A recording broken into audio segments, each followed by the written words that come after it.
Meu filho Eduardo sofreu um acidente terrível e estava lutando pela vida na UTI. Eu estava pronto para fazer qualquer coisa para ajudar minha nora Camila e meus 2 netos neste momento difícil. Mas quando cheguei de surpresa no hospital para levar roupas limpas, encontrei Camila abraçada com outro homem no corredor, rindo como se nada tivesse acontecido.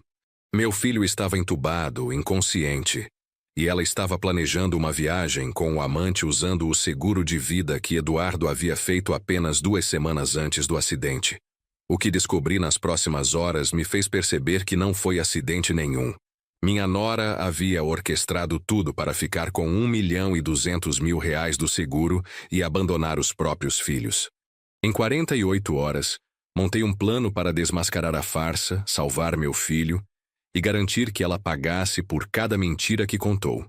O que aconteceu depois foi uma sequência de revelações tão chocantes que ela acabou perdendo tudo: o amante, o dinheiro, os filhos e a liberdade. Mas antes de continuarmos, confira se você já está inscrito no canal e escreva nos comentários de onde você está assistindo este vídeo. A ligação chegou às 5h40 da manhã de uma quinta-feira que mudaria minha vida para sempre. Eu estava tomando café na cozinha da minha casa em Perdizes, quando o telefone tocou com aquela insistência que sempre anuncia más notícias. Do outro lado da linha, uma voz feminina e profissional cortou o silêncio matinal.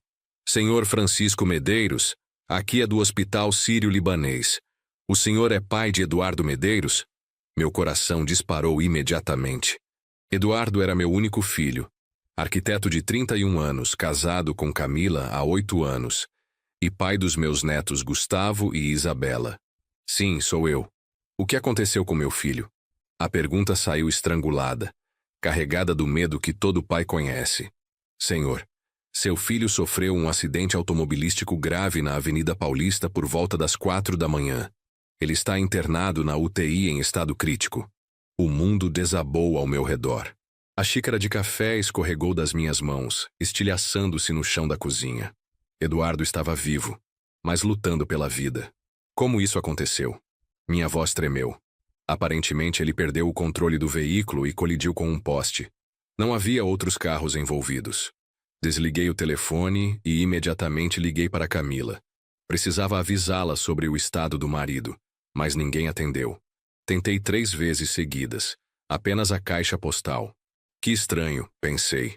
Às 5h50 da manhã ela deveria estar dormindo em casa. Vesti a primeira roupa que encontrei e saí correndo para o hospital.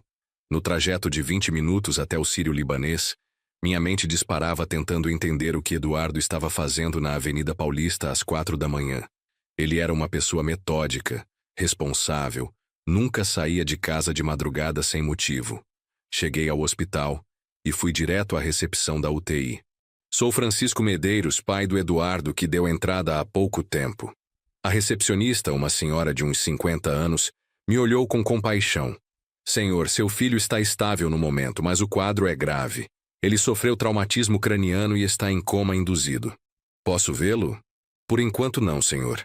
Apenas familiares diretos e em horários específicos. O senhor é o primeiro familiar que chegou. Primeiro familiar? Onde estava Camila? Minha nora não veio? Não, senhor, o senhor é o primeiro. Isso me incomodou profundamente. Uma esposa dedicada deveria estar aqui antes de qualquer um. Tentei ligar para Camila novamente, mas o celular dela estava desligado. Liguei para a casa deles, ninguém atendeu. Pensei nos meus netos e uma preocupação terrível me invadiu. Decidi ir até a casa deles em Vila Madalena para verificar se estava tudo bem com as crianças. Durante o trajeto, tentei racionalizar a ausência de Camila. Talvez ela estivesse tentando organizar cuidados para Gustavo e Isabela antes de vir ao hospital. Chegando na casa do meu filho, toquei a campainha várias vezes. Ninguém atendeu. Usei a chave reserva que Eduardo havia me dado para emergências e entrei na casa. O silêncio era perturbador. Camila, Gustavo, Isabela. Gritei pelos cômodos, mas não houve resposta. Subi para o quarto do casal. A cama não estava desfeita. As roupas que Camila usara no dia anterior estavam jogadas no chão do banheiro. Parecia que ela havia saído com pressa. Fui verificar o quarto das crianças e encontrei Gustavo e Isabela dormindo profundamente. Vovô Francisco? Gustavo, de 7 anos, acordou esfregando os olhos. Onde está a mamãe? Ela teve que sair cedo, meu amor. Vem cá, preciso conversar com vocês. Acordei Isabela também, uma menininha de 5 anos que se agarrou em mim imediatamente. Crianças, o papai de vocês se machucou e está no hospital. A mamãe deve estar lá cuidando dele. Era mentira, mas eu não podia deixar as crianças preocupadas. O papai vai ficar bom? Isabela perguntou com os olhos cheios de lágrimas. Vamos torcer para que sim, princesa. Preparei café da manhã para eles e liguei para minha irmã Rosa, pedindo ajuda para cuidar das crianças enquanto eu resolvia a situação no hospital. Rosa chegou em meia hora e assumiu o cuidado dos netos, permitindo que eu voltasse ao Sírio-Libanês para tentar entender onde diabos estava Camila. De volta ao hospital, às 9 da manhã, fui informado de que Eduardo continuava estável, mas ainda em estado crítico. O médico, Dr. Henrique Santos, me explicou a gravidade da situação. Senhor Medeiros, seu filho sofreu um traumatismo craniano severo. Tivemos que colocá-lo em coma, induzido para reduzir o inchaço cerebral. Doutor, quais são as chances de recuperação? É cedo para ter certeza, mas os próximos 2 ou 3 dias serão cruciais. Ele é jovem e estava em boa forma física, isso ajuda. O médico parou e me olhou com expressão preocupada. Senhor, onde está a esposa dele? Geralmente familiares diretos ficam aqui o tempo todo. Doutor, é exatamente isso que me preocupa.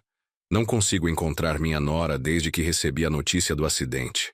Dr. Henrique franziu a testa. Que estranho. Bem, quando ela aparecer, me procurem. Preciso conversar com vocês sobre alguns procedimentos. Passei toda a manhã tentando localizar Camila. Liguei para as amigas dela, para a academia que frequentava, para o salão de beleza. Ninguém havia visto ou falado com ela desde o dia anterior. A preocupação estava se transformando em suspeita. Às 2 da tarde, decidi fazer algo que nunca imaginei que faria: investigar minha própria nora.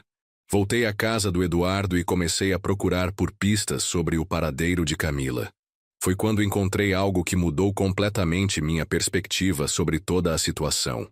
No escritório do Eduardo, mexendo nos papéis da mesa, encontrei uma proposta de seguro de vida que ele havia assinado há exatamente 15 dias.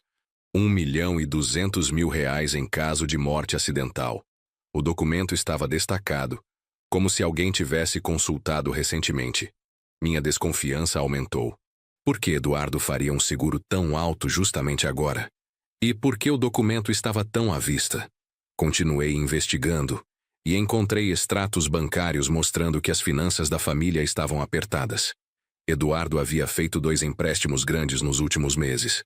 No computador dele, que não tinha senha, encontrei e-mails trocados com a seguradora sobre a apólice.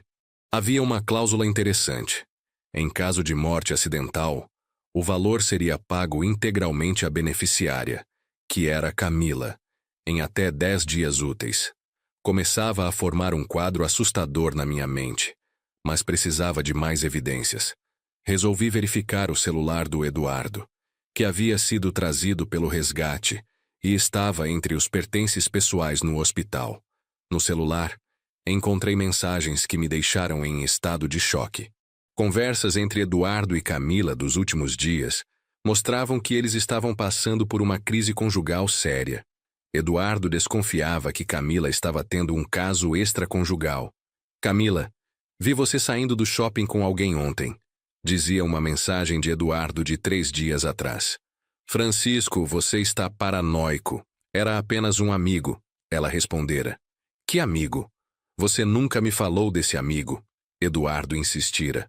As mensagens continuavam revelando uma relação deteriorada. Eduardo havia contratado um detetive particular para investigar Camila, mas aparentemente não havia recebido o relatório ainda. Uma mensagem para o detetive, enviada 2 dias antes do acidente, dizia: preciso saber a verdade sobre minha esposa urgentemente.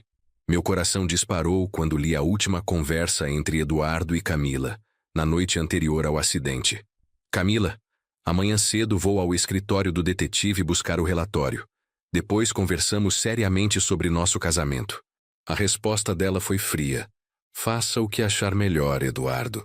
Agora eu entendia por que Eduardo estava na Avenida Paulista às 4 da manhã. Ele estava voltando do encontro com o detetive. Mas algo tinha dado errado no caminho. Liguei imediatamente para o detetive, cujo número estava no celular do meu filho. Detetive Marcos Silva, aqui é Francisco Medeiros, pai do Eduardo que contratou seus serviços. Senhor Medeiros, que situação terrível. Soube do acidente pela manhã. Eduardo havia marcado comigo às 3 da manhã para receber o relatório. Ele chegou a receber? Chegou sim, senhor. E ficou muito abalado com o que descobriu. Posso imaginar o estado dele ao dirigir depois de saber da traição da esposa. Detetive, que evidências vocês encontraram? Senhor, sua nora está tendo um caso há 6 meses com um homem chamado Bruno Carvalho.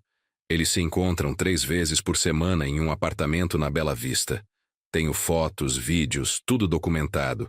Detetive, preciso ver essas evidências urgentemente. Onde podemos nos encontrar? Senhor, posso ir até o hospital onde seu filho está internado. Levo todo o material. Marcamos de nos encontrar no estacionamento do Sírio-Libanês em 1 hora. Enquanto esperava o detetive, minha mente trabalhava conectando os pontos dessa tragédia. Camila estava traindo Eduardo há 6 meses. Eduardo descobriu e marcou um encontro na madrugada para receber as provas. Após ver as evidências, dirigiu transtornado e sofreu o acidente. Mas onde Camila estava agora? Por que não apareceu no hospital? E quem era esse Bruno Carvalho com quem ela estava se relacionando? O detetive Marcos chegou pontualmente e me entregou um envelope pardo com dezenas de fotografias e um pendrive.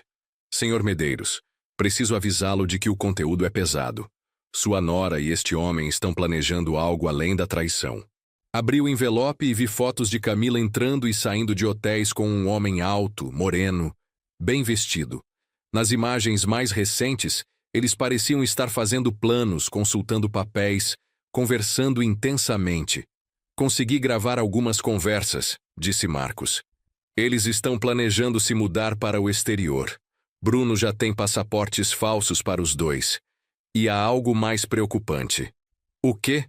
Eles sabem sobre o seguro de vida do Eduardo. Meu sangue gelou. Como assim? Gravei uma conversa onde ela menciona que em breve terá dinheiro suficiente para recomeçar a vida com ele.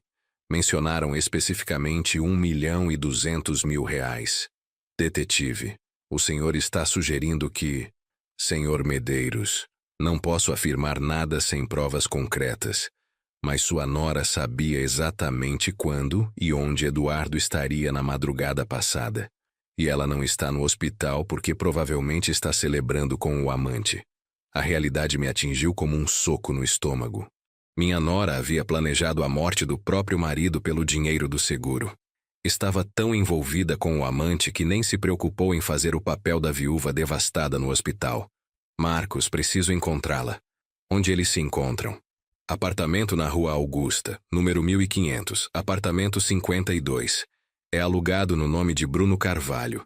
Eles devem estar lá agora? Provavelmente. Nas últimas semanas ela passa praticamente o dia todo lá quando as crianças estão na escola. Olhei no relógio. 2h40 da tarde. Gustavo e Isabela estavam na escola. Camila achava que tinha tempo livre para estar com o amante enquanto o marido lutava pela vida na UTI. Decidi confrontá-los imediatamente. Mas primeiro precisava de um plano. Não poderia simplesmente aparecer no apartamento e esperar confissões. Precisava de evidências concretas de que ela havia provocado o acidente intencionalmente. Marcos, o senhor tem equipamento de gravação? Preciso registrar uma conversa com eles. Tenho sim, vou com o senhor. Mas cuidado, se ela realmente planejou a morte do Eduardo, é capaz de qualquer coisa. Equipado com um gravador discreto e acompanhado pelo detetive Marcos, dirigi-me ao apartamento na Rua Augusta. Minha estratégia era simples. Fingiria que Eduardo havia morrido e observaria a reação de Camila. Se ela estivesse envolvida no planejamento do acidente, não conseguiria disfarçar completamente. Chegamos ao prédio às 3h20 da tarde. Era um edifício antigo, mas bem conservado, no centro de São Paulo. Marcos ficou no carro enquanto eu subia ao 5º andar. Meu coração batia descompassado enquanto tocava a campainha do apartamento 52. Quem é? A voz de Camila do outro lado da porta me surpreendeu.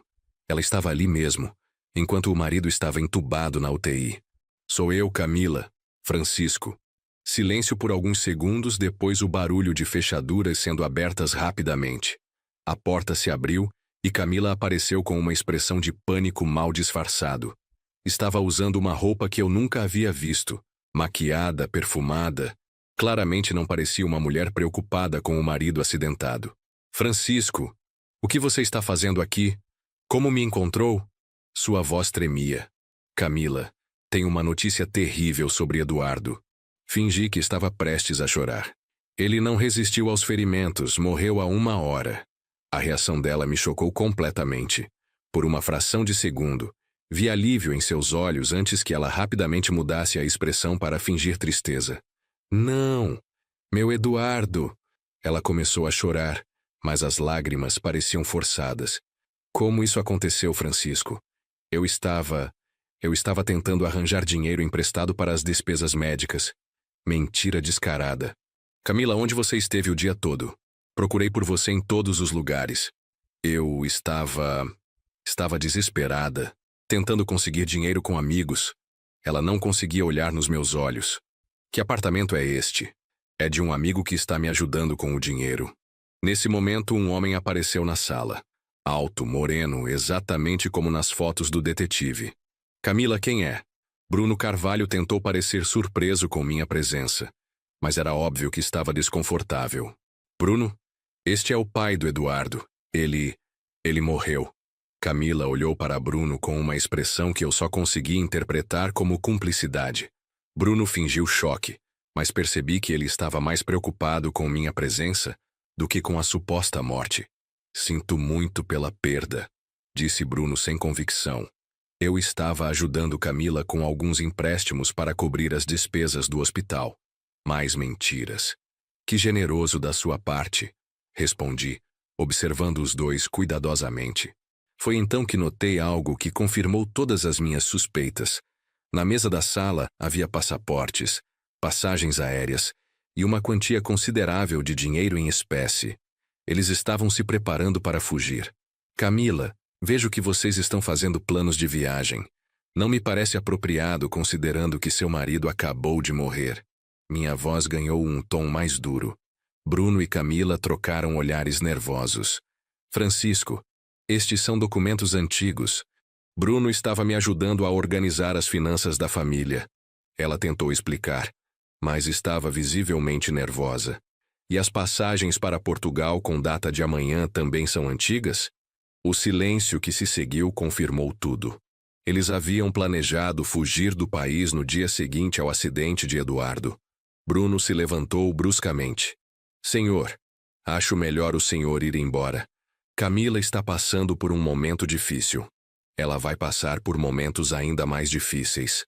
Respondi friamente. Especialmente quando souber que Eduardo não morreu.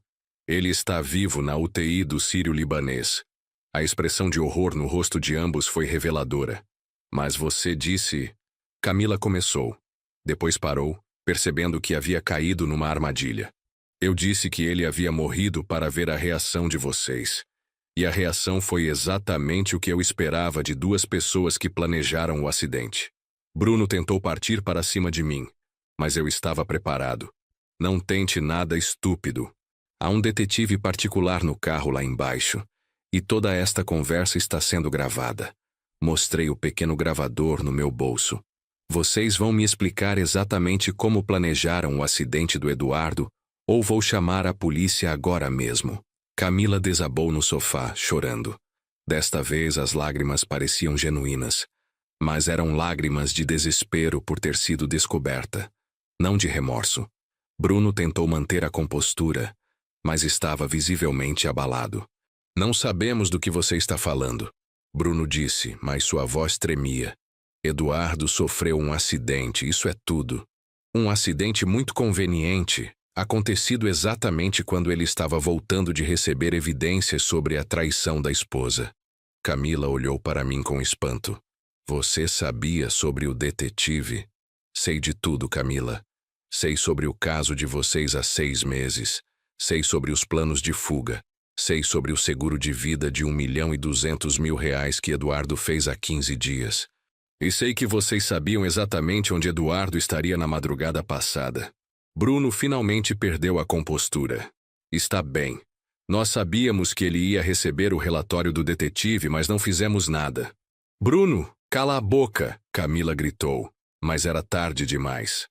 Então vocês sabiam dos planos dele, insisti. Como sabiam? Camila viu as mensagens no celular dele. Bruno admitiu. Mas não fizemos nada para causar o acidente. Ah, não? Então me expliquem por que há um BMW preto registrado no seu nome na oficina mecânica com danos na parte dianteira desde ontem de manhã. Era uma mentira, mas funcionou. O rosto de Bruno empalideceu completamente. Como você soube? Bruno! Camila gritou, percebendo que ele havia caído numa armadilha. Não foi isso que você disse. Você disse que não houve contato. Camila, ele sabe de tudo mesmo. Bruno estava entrando em pânico. É melhor contarmos a verdade. Que verdade? Pressionei. Bruno, não fale mais nada, Camila implorou. Mas era tarde. Está bem, nós sabíamos que Eduardo ia receber as provas na madrugada. Camila me contou. Bruno respirou fundo. Eu estava esperando ele na Avenida Paulista só para assustá-lo, fazer ele perder o controle do carro. Você admite que provocou o acidente intencionalmente? Não foi para matá-lo. Só queríamos que ele se machucasse, ficasse fora de combate por um tempo até conseguirmos fugir com o dinheiro do seguro. Camila estava histérica. Bruno, você está confessando um crime. Ela tem razão, eu disse calmamente. Vocês acabaram de confessar tentativa de homicídio qualificado por motivo torpe. Não foi homicídio, foi só um susto. Bruno tentou se justificar, mas estava cavando a própria cova. Um susto que quase matou meu filho e que vocês planejaram para conseguir dinheiro de seguro de vida. Nesse momento, meu celular tocou. Era do hospital. Francisco Medeiros. Atendi. Senhor Medeiros? Aqui é Dr. Henrique. Tenho boas notícias sobre seu filho. Eduardo acordou do coma há poucos minutos. Está consciente e perguntando pela família. A notícia me encheu de alívio e esperança, mas também de uma raiva ainda maior contra os 2 criminosos na minha frente. Doutor, ele pode falar? Pode sim, está lúcido e está perguntando o que aconteceu. Estarei aí em 20 minutos. Desliguei o telefone e encarei Bruno e Camila. Eduardo acordou. E vocês vão ter que explicar para ele pessoalmente o que fizeram. Francisco, por favor, Camila implorou. Pense nas crianças. Gustavo e Isabela precisam da mãe. Precisam de uma mãe, não de uma assassina frustrada. Respondi duramente. E vocês vão explicar direitinho para Eduardo como planejaram matá-lo pelo dinheiro do seguro. Bruno tentou uma última jogada desesperada. Nós podemos fazer um acordo. Devolvemos qualquer dinheiro. Desaparecemos da vida de vocês. O acordo que vocês vão fazer é com a justiça, eu disse pegando meu celular. Estou ligando para a polícia agora. Não, Camila se jogou nos meus pés. Por favor, pense nos seus netos.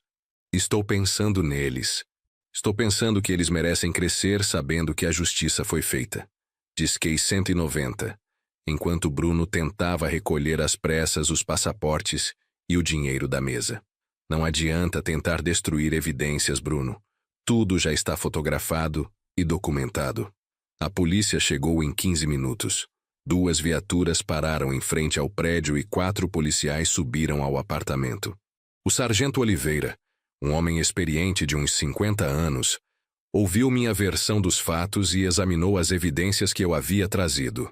Senhor Medeiros, o senhor está fazendo uma acusação muito séria, disse o sargento.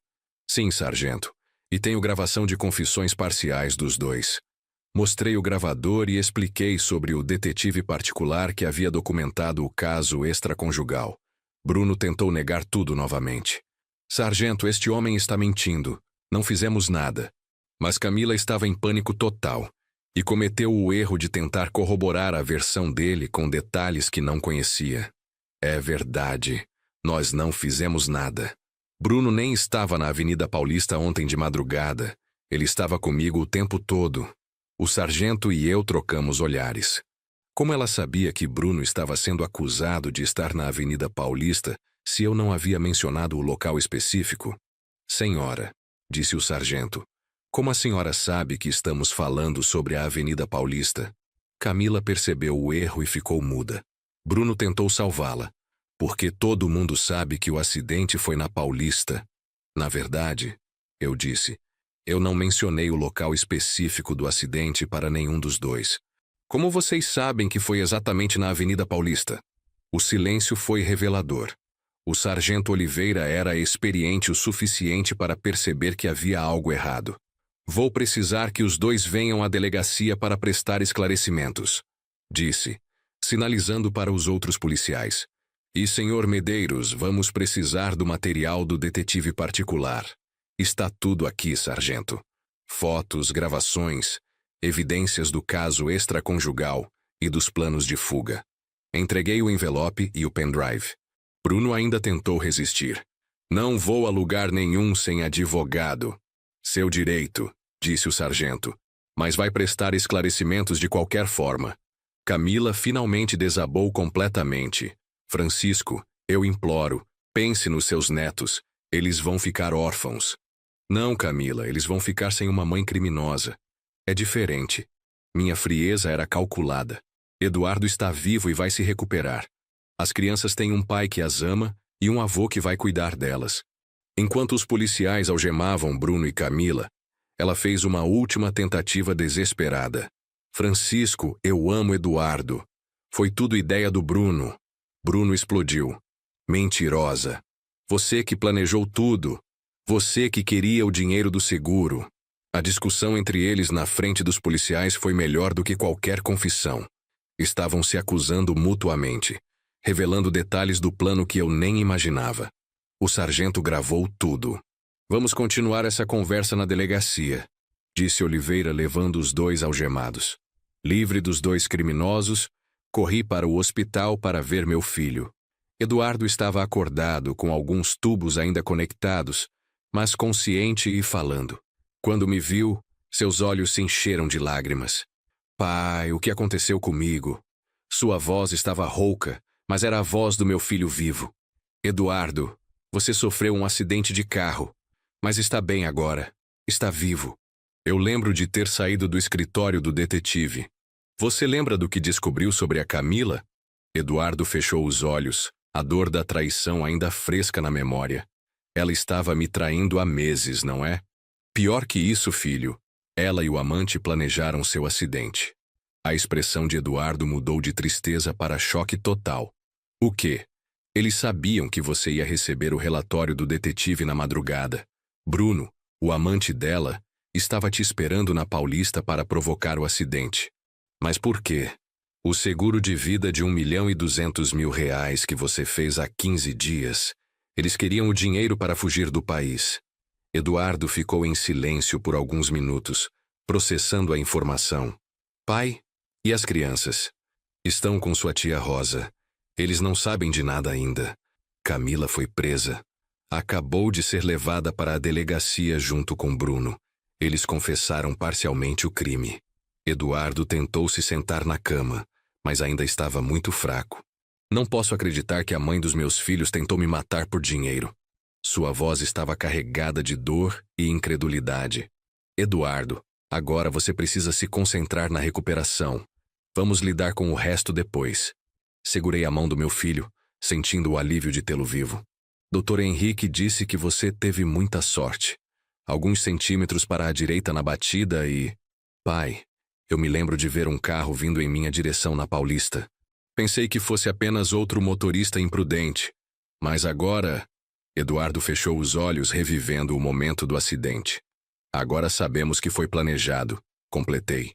Bruno admitiu que estava te seguindo, esperando o momento certo para provocar o acidente. O médico entrou no quarto nesse momento, interrompendo nossa conversa. Como o paciente está se sentindo? Dr. Henrique verificou os monitores. Senhor Eduardo, sua recuperação está sendo surpreendente. Em 48 horas você passou do coma para estar consciente e conversando. Doutor, Quando ele poderá receber alta? Se tudo continuar evoluindo assim, em uma semana ele já pode ir para casa. Mas vai precisar de fisioterapia e acompanhamento neurológico por alguns meses. Eduardo assentiu, determinado a se recuperar completamente. Naquela noite fiquei no hospital com Eduardo, enquanto processava tudo o que havia acontecido. Meu filho estava vivo, mas nossa família havia sido destruída por ganância e traição. As crianças teriam que crescer sabendo que a própria mãe havia tentado matar o pai. Pai, como vou explicar isso para Gustavo e Isabela? Eduardo estava preocupado com os filhos. Eles são muito novos para entender tanta maldade. Vamos encontrar uma forma delicada de explicar, filho. O importante é que vocês estejam juntos. Meu celular tocou. Era o sargento Oliveira da delegacia. Senhor Medeiros, preciso informá-lo sobre alguns desenvolvimentos no caso. Prossiga, sargento. Durante o interrogatório, Bruno Carvalho confessou detalhes importantes sobre o plano. Que tipo de detalhes? Ele admitiu que seguiu seu filho desde que Eduardo saiu do escritório do detetive. Provocou o acidente propositalmente, batendo na traseira do carro do Eduardo e fazendo-o perder o controle. Senti uma raiva renovada correndo pelas minhas veias. E a Camila? Ela ainda nega participação direta, mas as evidências são claras. Encontramos mensagens no celular dela combinando sinais com Bruno na madrugada do acidente. Que tipo de sinais? Mensagens como "ele já saiu e está vindo pela Paulista", enviadas para Bruno entre 3 e 4 da manhã. Ela estava monitorando os movimentos do próprio marido. O nível de premeditação me chocou. Camila não apenas traía Eduardo, mas havia se tornado uma observadora ativa do plano para matá-lo. Sargento, quais são as acusações? Tentativa de homicídio qualificado por motivo torpe, formação de quadrilha e fraude contra a seguradora. Bruno também vai responder por lesão corporal grave e Camila por abandono de incapaz, já que deixou as crianças sozinhas. Eduardo ouviu toda a conversa. Quando desliguei, ele estava com lágrimas nos olhos. Pai, como uma pessoa pode mudar tanto? Camila era uma boa mãe, cuidava bem das crianças. Eduardo, talvez ela sempre tenha sido assim e nós não percebemos. A ganância pode transformar qualquer pessoa. Ou talvez o Bruno tenha influenciado ela. 6 meses de relacionamento extraconjugal podem mudar uma pessoa. Isso não justifica nada, filho. Ela tomou decisões conscientes. Minha voz estava firme. E agora vai pagar pelas consequências. O telefone tocou novamente. Era minha irmã Rosa. Francisco, as crianças estão perguntando quando podem ver o pai e quando a mãe vai voltar. Rosa parecia preocupada. Como eu respondo? Diga que o pai está melhorando e que eles podem visitá-lo amanhã. Sobre a mãe, vamos conversar pessoalmente.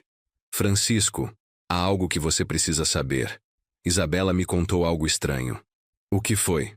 Ela disse que ontem de madrugada viu a mãe falando no telefone e chorando. Depois saiu de casa sem avisar nada. Mais uma peça do quebra-cabeça se encaixando. Camila estava nervosa na madrugada do acidente, provavelmente recebendo instruções finais de Bruno, ou confirmando que Eduardo havia saído para encontrar o detetive. Na manhã seguinte, trouxe Gustavo e Isabela para visitar o pai no hospital. Preparei-os durante o trajeto, explicando que o papai havia se machucado, mas estava melhorando. Não mencionei nada sobre a mãe ainda. Papai! Isabela correu para a cama assim que entrou no quarto. Eduardo a abraçou com o braço livre, chorando de emoção. Gustavo, mais reservado, observou o pai com preocupação. Papai, você está com muitos tubos, disse Gustavo, sempre o mais observador dos dois. São para me ajudar a ficar bom, campeão. Eduardo explicou pacientemente. Em alguns dias não vou precisar mais deles. E a mamãe? Onde ela está? Isabela perguntou inocentemente. Eduardo e eu trocamos olhares. Havíamos combinado uma versão simplificada para as crianças. A mamãe teve que viajar por alguns dias. Vocês vão ficar com o vovô Francisco. Mas eu quero ficar com a mamãe. Isabela começou a chorar. Eduardo a consolou como pode. Princesa, às vezes os adultos precisam resolver problemas importantes. Vocês vão ficar bem cuidados com o vovô. Gustavo, com seus 7 anos, parecia suspeitar que havia algo errado. Papai, a mamãe brigou com você? A pergunta inocente cortou nossos corações. Não, filho, não se preocupe com isso agora. Passamos 2 horas no hospital. As crianças gradualmente se acostumaram com a situação e ficaram mais animadas vendo que o pai estava bem. Quando saímos, prometi que voltaríamos no dia seguinte. Naquela tarde, fui à delegacia prestar mais detalhes sobre o caso. O delegado titular, Dr. Roberto Santos, havia assumido pessoalmente a investigação devido à gravidade das acusações. Senhor Medeiros, disse o delegado, este é um caso complexo. Temos tentativa de homicídio, mas também precisamos provar a premeditação e o motivo do seguro de vida. Doutor, tenho todas as evidências necessárias. Entreguei ao delegado cópias de todos os documentos. O seguro de vida assinado 15 dias antes, os extratos bancários mostrando dificuldades financeiras, as mensagens entre Eduardo e Camila revelando a crise conjugal e, principalmente, o relatório completo do detetive particular. Impressionante, disse Dr. Roberto após examinar o material. É raro vermos um caso com tantas evidências documentais. Bruno Carvalho e Camila Medeiros montaram um plano quase perfeito. Quase. Eles cometeram 2 erros fatais. Primeiro, subestimaram o amor de um pai pelo filho. O senhor não desistiu de procurar sua nora. Segundo, entraram em pânico após o confronto e confessaram detalhes incriminadores. O delegado me informou que Bruno havia contratado um advogado criminalista renomado, mas as evidências eram irrefutáveis. E a Camila? Ela ainda insiste que foi manipulada por Bruno, mas as mensagens mostram participação ativa no planejamento. Doutor, qual a pena para esse tipo de crime? Tentativa de homicídio qualificado pode resultar em 12 a 20 anos de prisão. Com as agravantes do motivo torpe e do planejamento, provavelmente pegarão o máximo. 1 semana depois, Eduardo recebeu alta médica. Estava ainda debilitado, mas ansioso para voltar para casa e cuidar dos filhos. Transformei um dos quartos da minha casa em perdizes para acomodar a família temporariamente. Pai, não sei como agradecer tudo que você fez por mim e pelas crianças, disse Eduardo enquanto organizávamos suas coisas. Eduardo, você é meu filho, faria tudo de novo se fosse necessário. As crianças estavam se adaptando à nova rotina. Gustavo havia perguntado algumas vezes sobre a mãe, mas aceituou nossa explicação de que ela estava resolvendo problemas adultos. Isabela, mais nova, parecia menos afetada pela ausência de Camila. Vovô Francisco, disse Gustavo durante o jantar. Na escola disseram que a mamãe foi presa. É verdade? A pergunta nos pegou desprevenidos. Eduardo e eu havíamos combinado de esperar mais algumas semanas antes de explicar a verdade. Gustavo, quem disse isso na escola? Eduardo perguntou calmamente. O João, da minha classe. O pai dele trabalha na polícia e contou em casa. Crianças sempre sabem mais do que imaginamos. Filho, Eduardo respirou fundo. É verdade que a mamãe está passando por problemas com a polícia, mas isso não muda o fato de que ela ama vocês. Era uma meia-verdade necessária para proteger a mente de uma criança de 7 anos. A mamãe fez algo errado? Gustavo insistiu. Os adultos às vezes cometem erros, campeão. O importante é que você e a Isabela estão seguros e amados. 2 semanas após o acidente, recebemos a notícia de que o Ministério Público havia denunciado formalmente Bruno Carvalho e Camila Medeiros. O processo criminal estava oficialmente instaurado. O advogado de Bruno tentou um acordo de delação premiada, oferecendo detalhes completos do plano em troca de redução da pena. Mas as evidências já eram tão sólidas que a promotoria recusou qualquer negociação. Senhor Medeiros, me ligou o doutor. Roberto, preciso informá-lo de que Camila está solicitando visitas dos filhos na prisão. A notícia me revoltou. Doutor, ela tentou matar o pai dessas crianças. Como pode querer vê-las? É um direito previsto em lei. Mas o senhor, como responsável temporário pelas crianças, pode solicitar avaliação psicológica prévia. Vou fazer isso imediatamente. Essas crianças não devem ser expostas a uma criminosa, mesmo que seja a própria mãe. Eduardo concordou completamente com minha decisão. Pai, não quero que meus filhos vejam a mãe numa prisão. Quando forem mais velhos, eles decidem se querem manter contato com ela. Contratamos uma psicóloga infantil, doutora Marina Oliveira, para avaliar o impacto que uma visita prisional poderia ter em Gustavo e Isabela. Sua recomendação foi clara. Crianças dessa idade não têm maturidade emocional para compreender a situação. A visita seria traumática. Com base no parecer psicológico, conseguimos suspender temporariamente o direito de visitas de Camila. Foi uma pequena vitória numa batalha muito maior pela proteção dos meus netos. Um mês após o acidente, a mídia descobriu o caso. A história de uma mulher que planejou a morte do próprio marido pelo dinheiro do seguro de vida virou manchete nos jornais locais. Arquiteto escapa da morte após esposa e amante planejarem acidente por seguro milionário. Estampava a primeira página do jornal matinal. Eduardo ficou visivelmente incomodado com a exposição. Pai, não quero que as crianças vejam isso na televisão ou que os colegas da escola comentem. Eduardo estava preocupado com o impacto psicológico nos filhos. Vamos conversar com a escola para que monitorem possíveis situações de bullying. Marquei uma reunião com a diretora da escola de Gustavo e Isabela. Expliquei a situação e pedi discrição máxima. Senhor Medeiros, vamos orientar todos os professores. Se houver qualquer comentário inadequado entre as crianças, tomaremos providências imediatas. O detetive Marcos Silva me procurou nessa época. Senhor Medeiros, a seguradora está investigando a apólice do Eduardo. Eles suspeitam de fraude. Como assim? Seguros de vida feitos poucos dias antes de acidentes sempre levantam suspeitas. Mas Eduardo é a vítima, não o beneficiário, argumentei. Exato. Por isso a investigação está focada em Camila. Se provarem que ela influenciou Eduardo a fazer o seguro sabendo do plano, ela pode responder por estelionato também. Era mais uma acusação que poderia aumentar a pena de Camila. A cada semana descobríamos novos aspectos da conspiração que ela havia montado contra a própria família. Eduardo estava se recuperando bem fisicamente, mas a traição de Camila havia deixado marcas profundas em sua alma. Ele começou a fazer terapia com um psicólogo especializado em traumas familiares. Pai, às vezes fico pensando se havia sinais que eu não percebi. Eduardo desabafou durante um de nossos cafés da manhã. Se eu tivesse prestado mais atenção, talvez pudesse ter evitado tudo isso.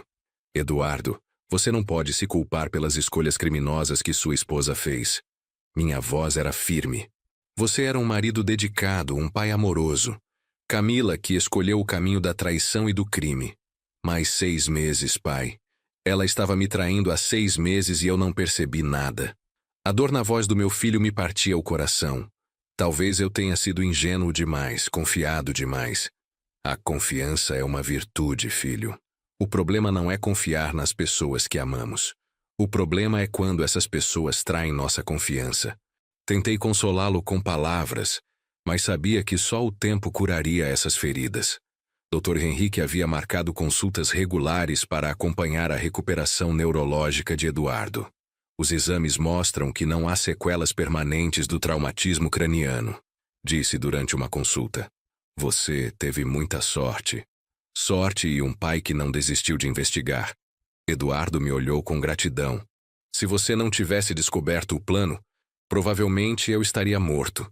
E Camila já teria fugido do país com o dinheiro do seguro. 3 meses após o acidente, o julgamento de Bruno e Camila foi marcado para dali a 6 meses. A promotora responsável pelo caso, doutora Helena Martins, me procurou para discutir os detalhes da acusação. Senhor Medeiros, este é um dos casos mais bem documentados que já vi, disse doutora Helena. Temos evidências suficientes para condenar os 2 réus, mas preciso da colaboração de vocês como testemunhas. Doutora, meu filho e eu estaremos disponíveis para testemunhar tudo o que for necessário. Ótimo. Vou precisar também do detetive particular e de alguns laudos técnicos sobre o acidente. Eduardo estava apreensivo com a perspectiva do julgamento. Pai, vou ter que enfrentar Camila no tribunal. Não sei se estou preparado para isso. Eduardo, você precisa fazer isso pelos seus filhos. Eles merecem saber que a justiça foi feita. Nessa época começamos a receber ligações estranhas em casa. Números desconhecidos, pessoas que desligavam quando atendíamos. Suspeitei que fossem intimidações relacionadas ao caso. Doutor Roberto, liguei para o delegado. Estamos recebendo ligações suspeitas. Pode ser tentativa de intimidação? Vou colocar escolta discreta na sua casa por algumas semanas. Criminosos desesperados podem tentar qualquer coisa. A realidade de que nossa segurança poderia estar em risco me assustou. Bruno tinha antecedentes criminais que não conhecíamos, e pessoas desesperadas são capazes de atos impensáveis. Um dia Gustavo chegou da escola chorando. Vovô, os meninos da escola estão dizendo coisas feias sobre a mamãe. Soluçou nos meus braços. Era o momento que tínhamos tentado evitar, mas que sabíamos que chegaria. Gustavo, o que eles estão dizendo? Dizem que a mamãe é uma criminosa, que ela queria machucar o papai. As palavras de uma criança de 7 anos me partiram o coração. E dizem que por isso não temos mais uma família normal. Eduardo ouviu a conversa e se aproximou. Gustavo, vem cá, ele abraçou o filho. Algumas vezes os adultos fazem escolhas ruins. A mamãe fez escolhas que machucaram nossa família. Mas ela ainda é nossa mamãe? Ela sempre será sua mãe biologicamente. Mas não pode mais morar conosco porque fez coisas muito erradas. Eduardo escolheu as palavras cuidadosamente. Isabela, que estava brincando no quarto, apareceu na sala. Por que o Gustavo está chorando? Nada demais, princesa. Gustavo teve um dia difícil na escola. Eduardo a tranquilizou. Decidimos procurar a doutora Marina, a psicóloga das crianças, para orientação sobre como lidar com essa situação. É importante que vocês sejam honestos de acordo com a idade deles. Ela aconselhou. Mentiras criam mais traumas que a verdade dosada. Começamos então um processo delicado de explicar gradualmente a situação para as crianças, sempre respeitando sua capacidade de compreensão e oferecendo muito amor e segurança. 6 meses após o acidente, chegou o dia do julgamento. O fórum criminal estava lotado de jornalistas e curiosos. Eduardo e eu chegamos cedo, acompanhados por nosso advogado, Dr. Carlos Miranda. Senhor Medeiros, disse Dr. Carlos, a promotoria está confiante na condenação. As evidências são irrefutáveis. E as defesas? Que estratégia eles vão usar? Bruno vai alegar que foi induzido por Camila. Ela vai alegar que foi coagida por ele. Camila entrou no tribunal algemada, vestindo um terno simples. Estava magra, com aparência abatida. Por um segundo, senti pena da mulher que um dia considerei minha filha, mas lembrei do que ela havia feito e a frieza voltou. Bruno parecia mais composto, conversando constantemente com seu advogado. Ele me lançou um olhar de desafio quando nossos olhos se cruzaram. Não demonstrei nenhuma emoção. Tem início o julgamento dos réus Bruno Carvalho e Camila Medeiros, anunciou o juiz Dr. Paulo Henrique Santos. Os réus estão acusados de tentativa de homicídio qualificado, formação de quadrilha e estelionato. Doutora Helena Martins iniciou sua argumentação com precisão cirúrgica. Meritíssimo, vamos provar que os réus planejaram friamente a morte da vítima Eduardo Medeiros, movidos pela ganância do dinheiro de um seguro de vida de R$1.200.000. O primeiro dia de julgamento foi dedicado à apresentação das evidências. Cada documento, cada foto, cada gravação foi analisada detalhadamente. O caso contra Bruno e Camila se construía como uma parede intransponível. No segundo dia, começaram os depoimentos das testemunhas. Eu fui o primeiro a ser chamado. Senhor Francisco Medeiros, conte ao tribunal como descobriu o plano dos réus, solicitou doutora Helena. Relatei cronologicamente toda a investigação, desde o momento em que percebi a ausência estranha de Camila no hospital, até o confronto no apartamento onde eles confessaram o crime. Minha voz permaneceu firme durante todo o depoimento. O advogado de Camila tentou me desestabilizar. Senhor Francisco, o senhor não acha que foi precipitado ao acusar minha cliente sem provas concretas? Doutor, as provas concretas estão todas nos autos. Gravações, fotografias, mensagens de celular. Mas o senhor invadiu a privacidade do casal ao mexer no computador e no celular de seu filho. Insistiu o advogado. Meu filho estava em coma, doutor. Como pai, eu tinha o direito e a obrigação de investigar as circunstâncias do acidente. Eduardo foi a segunda testemunha. Visivelmente nervoso, ele contou sobre a descoberta da traição, a contratação do detetive particular e principalmente sobre os últimos momentos antes do acidente. Senhor Eduardo, perguntou doutora Helena, o senhor se lembra do momento exato da colisão? Lembro, sim. Vi um carro escuro se aproximando rapidamente pela lateral. Tentei desviar, mas ele me atingiu na traseira, fazendo meu carro rodar e bater no poste. O depoimento de Eduardo foi emocionante e convincente. Mesmo os advogados de defesa não conseguiram abalar sua versão dos fatos. O detetive Marcos Silva foi a terceira testemunha. Ele apresentou todas as evidências do caso extraconjugal e dos planos de fuga de Bruno e Camila. Durante 6 meses documentei encontros regulares dos réus. Eles se comportavam como um casal apaixonado, planejando um futuro juntos. E sobre os planos de fuga? Perguntou doutora Helena. Encontrei evidências de que Bruno havia providenciado documentos falsos e passagens para Portugal. Eles pretendiam deixar o país 2 dias após o acidente. O advogado de Bruno tentou desqualificar as evidências. As fotos podem ter sido manipuladas, as gravações podem ter sido editadas. Mas Marcos estava preparado. Todos os arquivos têm certificação digital com data e hora. É impossível falsificar.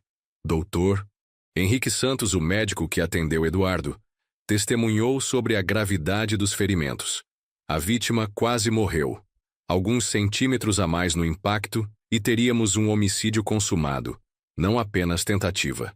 No terceiro dia, chegou o momento dos depoimentos dos réus. Bruno foi o primeiro. Tentou minimizar sua participação. Eu só queria assustar Eduardo, não matá-lo. Foi Camila quem insistiu para que eu fizesse isso. Senhor Bruno, questionou o doutor. Helena, o senhor admite que provocou o acidente intencionalmente? Admito que fiz Eduardo perder o controle do carro, mas não queria que ele morresse. A confissão de Bruno selou seu destino. Mesmo alegando que não tinha intenção de matar, ele admitiu ter causado o acidente propositalmente. Chegou então o momento do depoimento de Camila.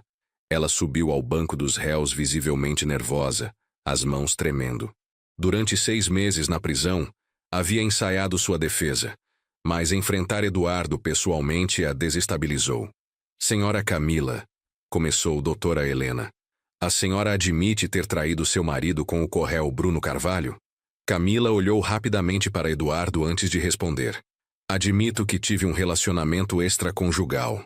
E a senhora sabia que Bruno planejava provocar um acidente com seu marido? Eu achava que ele só ia assustar Eduardo, fazer ele desistir do divórcio. Então a senhora admite conhecimento prévio do plano? Camila percebeu que havia caído numa armadilha.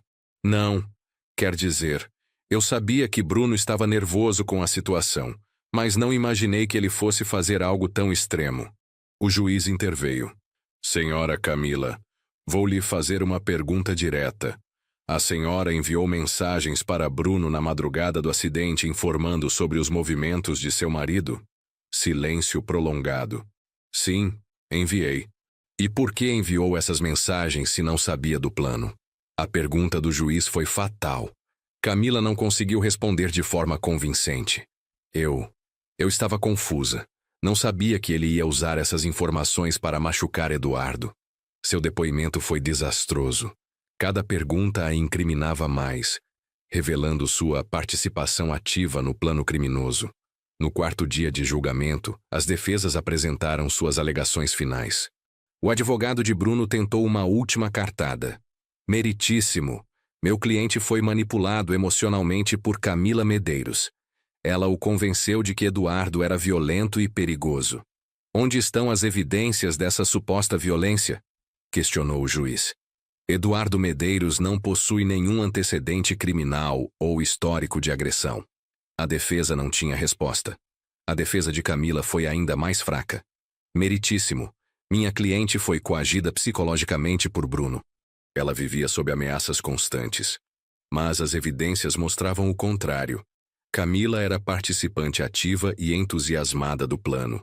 Doutora Helena encerrou com uma argumentação devastadora. Meritíssimos jurados, os réus planejaram friamente assassinar Eduardo Medeiros por dinheiro. Destruíram uma família, traumatizaram 2 crianças. Tudo por ganância. Eles não merecem complacência. Merecem a punição máxima prevista em lei. A promotora havia construído um caso irrefutável. As evidências eram esmagadoras. O juiz anunciou que a sentença seria lida no dia seguinte. Eduardo e eu saímos do tribunal exaustos emocionalmente, mas confiantes de que a justiça seria feita. Pai, foi difícil ver Camila tentando se fazer de vítima, disse Eduardo no caminho para casa. Depois de tudo que ela fez, ainda tenta manipular a situação. Eduardo, o importante é que a verdade foi revelada. Agora é só aguardar a sentença. No último dia de julgamento, o fórum estava ainda mais lotado. Jornalistas de várias emissoras aguardavam a sentença do que já estava sendo chamado de o caso do seguro da morte. Levanta-se o tribunal, anunciou o oficial de justiça.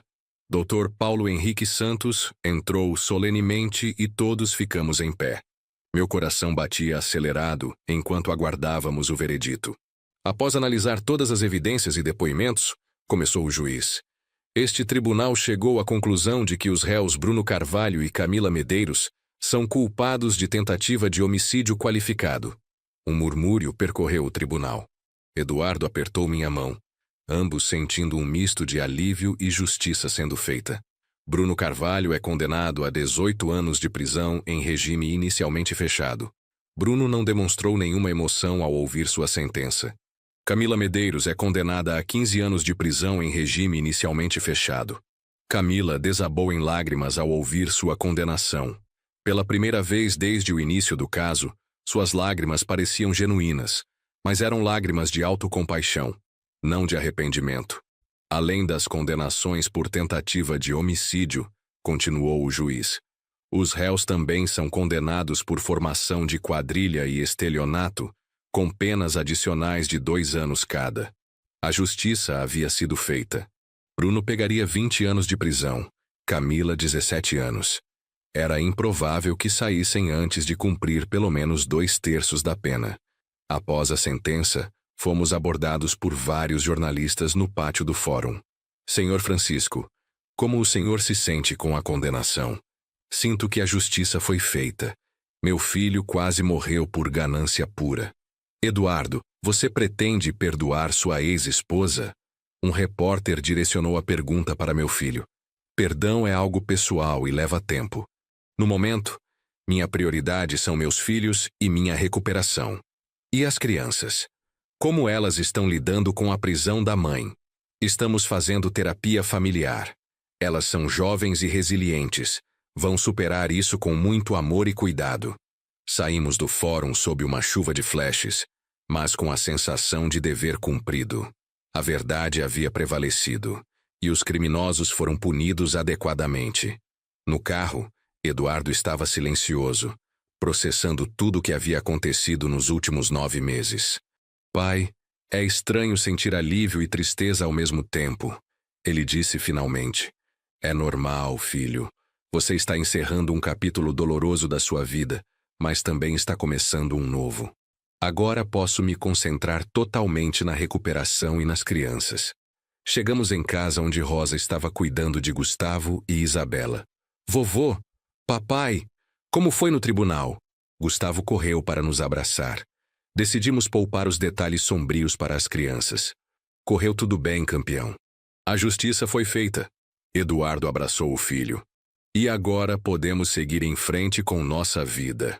2 semanas após o julgamento, a seguradora entrou em contato conosco. O diretor comercial, Sr. Roberto Alves, marcou uma reunião para discutir o caso do seguro de vida. Senhor Eduardo, disse Sr. Roberto, Após toda a investigação, fica claro que o senhor foi vítima de um plano criminoso. A apólice permanece válida, mas obviamente não será paga, já que o senhor está vivo. Obviamente. Eduardo sorriu pela primeira vez em meses. Mas gostaria de cancelar essa apólice. Ela só me traz lembranças ruins. Perfeitamente compreensível. Vamos providenciar o cancelamento imediatamente. A seguradora também nos informou que entraria com ação civil contra Bruno e Camila por tentativa de estelionato. Queremos recuperar todos os custos da investigação, explicou o Sr. Roberto. Eduardo estava voltando gradualmente à vida normal. Retomou o trabalho como arquiteto, inicialmente meio período. Depois voltou completamente. Seus clientes foram compreensivos com a situação. Pai, estou pensando em me mudar para uma casa nova. Eduardo me contou durante um jantar. A casa atual tem muitas lembranças ruins. Quero um recomeço completo para mim e as crianças. Acho uma excelente ideia, filho. Um ambiente novo pode ajudar na cura emocional de todos vocês. Gostaria que você nos ajudasse a escolher. As crianças te adoram e considero você fundamental na nossa nova vida. Fiquei emocionado com o convite. Após tudo que passamos juntos, nossa família havia se tornado ainda mais unida. 6 meses depois da condenação, Eduardo encontrou uma casa perfeita em Moema, perto de uma boa escola para as crianças. Era uma casa moderna, com jardim grande onde Gustavo e Isabela poderiam brincar. Esta é perfeita, papai, exclamou Isabela ao ver o jardim. Posso ter um balanço aqui? Claro, princesa. Vamos fazer o jardim mais bonito de São Paulo. Eduardo prometeu, sorrindo. Gustavo, sempre mais maduro, fez uma pergunta que me surpreendeu. Papai, a mamãe sabe que vamos morar em uma casa nova? Eduardo e eu trocamos olhares. Era a primeira vez em meses que ele mencionava a mãe. Gustavo. Eduardo se agachou na altura do filho. A mamãe está num lugar onde não pode saber dessas coisas agora. Mas quando vocês crescerem, se quiserem contar para ela, podem. Eu não quero contar, Gustavo disse simplesmente. Ela machucou você e deixou a gente triste. Agora estamos felizes de novo. A maturidade de uma criança de 8 anos me impressionou. Isabela, aos 6 anos, já quase não falava sobre a mãe. Tinha transferido todo o seu carinho maternal para Rosa, minha irmã, que se tornara uma presença constante em nossas vidas. A mudança para a casa nova foi um marco simbólico. Eduardo estava deixando o passado para trás e construindo um futuro sólido para os filhos. Eu me mudei para um apartamento próximo, para estar sempre disponível quando precisassem. 1 ano após o julgamento, recebemos uma notícia inesperada. Camila havia perdido um recurso no tribunal e sua pena havia sido mantida. Além disso, ela havia perdido definitivamente a guarda das crianças. Senhor Eduardo, ligou o doutor. Carlos Miranda, nosso advogado, o juizado da infância confirmou que a guarda dos seus filhos é exclusivamente sua. Camila não terá mais direito a visitas. Eduardo suspirou aliviado. Doutor, isso significa que as crianças não precisam mais se preocupar com a possibilidade de serem obrigadas a visitar a mãe na prisão? Exato. A decisão é definitiva. Nessa época, Gustavo e Isabela já estavam completamente adaptados à nova vida. Gustavo estava indo bem na escola. Tinha feito novos amigos e raramente falava sobre o passado. Isabela havia se tornado uma menininha alegre e carinhosa. Vovô Francisco, Isabela me perguntou um dia, você vai ser nosso vovô para sempre? Para sempre e mais um pouco, princesa. Respondi, abraçando-a. Eduardo havia começado a namorar uma colega de trabalho, Marina, uma arquiteta gentil que se dava muito bem com as crianças. Pai, Marina conhece toda a nossa história e aceita nossa família como somos, ele me contou. E as crianças gostam dela? Gustavo já a chamou de quase madrasta outro dia. Eduardo riu. Acho que é um bom sinal. A vida estava voltando aos eixos. Tínhamos superado a tempestade e encontrado a paz do outro lado. 2 anos após o acidente, no aniversário de 10 anos de Gustavo, fizemos uma festa na casa nova. Estava presente toda a nossa família reconstituída. Eduardo, as crianças, Rosa, Marina, alguns primos e amigos próximos. Vovô, Gustavo se aproximou de mim durante a festa. Obrigado por ter salvado o papai. A frase simples me emocionou profundamente. Gustavo, eu faria qualquer coisa pelos meus netos e pelo meu filho. Eu sei, por isso você é o melhor vovô do mundo. Ele me abraçou forte e senti que todas as dificuldades que enfrentamos valeram a pena. Eduardo estava radiante, vendo os filhos felizes e despreocupados. Marina ajudava com a organização da festa como se fosse da família há anos. Rosa contava histórias engraçadas que faziam as crianças rirem gargalhando.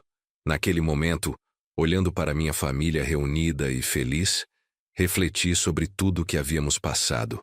O acidente que quase nos destruiu acabou nos fortalecendo. A traição que poderia ter deixado cicatrizes permanentes se transformou em uma oportunidade de recomeço.